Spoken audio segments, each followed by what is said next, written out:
আসসালামু আলাইকুম। আপনারা কেমন আছেন? আলহামদুলিল্লাহ আমি ভালো আছি।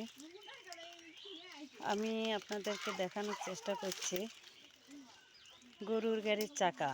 আসলে এগুলা আমাদের পূর্বপুরুষেরা অর্থাৎ আমাদের বাবা দাদা তার দাদা ঘরে আমলে ছিল।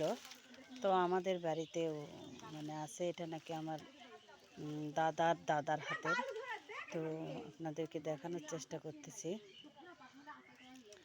আসলে এগুলা আর এখন দেখা যায় না। তো আপনারা দেখতে পাচ্ছেন গ্রামে, শহর বললে ভুল হবে, গ্রামের কিছু কিছু বাচ্চারাও এখন এগুলা চেনে না।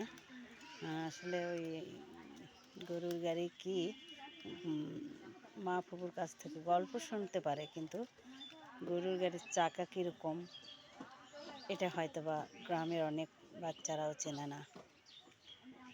আর শহরের কথা তো বাদই দিলাম। তো আপনারা ভালো থাকেন, সুস্থ থাকেন।